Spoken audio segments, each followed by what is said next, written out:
মায়ের হাতের রান্নার চ্যানেলে তোমাদের সবাইকে স্বাগতম। সবাইকে ঈদ মোবারক।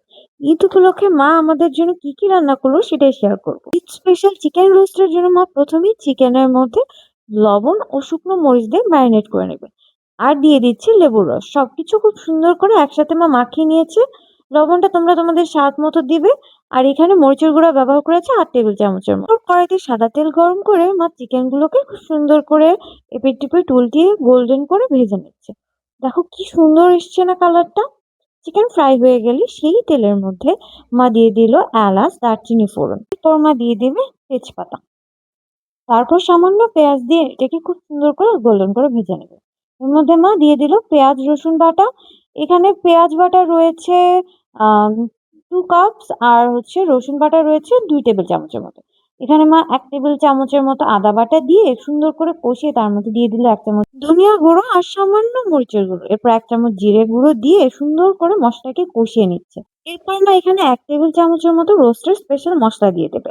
দারচিনি, এলাচ, জয়ফল, জয়ত্রী, লবঙ্গ, গোলমরিচ সবকিছু একসাথে ড্রাই রোস্ট করে বা ব্লেন্ড করে নিয়েছে। মশলা কষিয়ে এরকম তেল বেরিয়ে গেলে মা এর মধ্যে দিয়ে দিলাম 2 টেবিল চামচের মতো চিনি। সবকিছু একসাথে সুন্দর করে কষিয়ে মা ঢাকা দিয়ে দেবে। এ পর্যায়ে রান্নার জন্য লাগছে একটি স্পেশাল মিশ্রণ।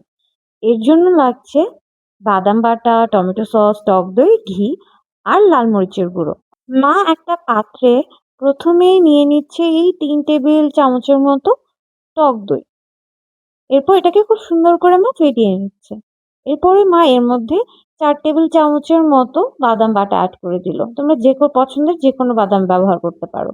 এরপর মা এর মধ্যে দিয়ে দিল টমেটো সস 2 টেবিল চামচের মতো। এরপর এখানে মা 1 টেবিল চামচ শুকনো মরিচের গুঁড়ো অ্যাড করে দিল। এরপর মা এর মধ্যে দিল 1 চামচ ঘি। ব্যাস, এবার সবকিছু একসাথে মিশিয়ে নিলে দইয়ের মিশ্রণটা রেডি। এই পুরোটাই মা অ্যাড করে দিবে মশলার গ্রেভিতে। এখন খুব সুন্দর করে আস্তে আস্তে কষিয়ে মা এর মধ্যে সামান্য লবণ অ্যাড করে দিল।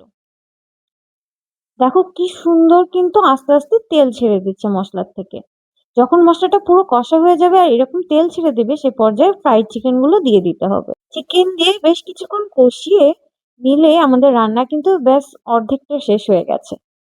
এরপরে এর মধ্যে আমরা অ্যাড করে দিব 1 লিটারের মতো দুধ। আমরা এখানে কাঁচা লিকুইড দুধ ব্যবহার করেছি। তোমরা চাইলে দুধটা জালও নিয়ে নিতে পারো, কোনো সমস্যা নেই।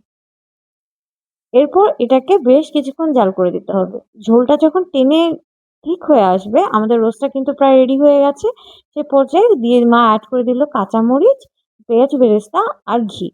ব্যাস, আমাদের রোস্ট রান্না কিন্তু একদম কমপ্লিট। একটু পেঁয়াজ বেরেস্তার মধ্যে ছড়িয়ে দিলে শাহি চিকেন রোস্টের টেস্ট আরও বেড়ে যাবে। তোমরা কিন্তু অবশ্যই ট্রাই করো। ভালো লাগলে লাইক, কমেন্ট, শেয়ার, সাবস্ক্রাইব করতে ভুলো না। দেখা হবে নেক্সট ভিডিওতে। Bye bye.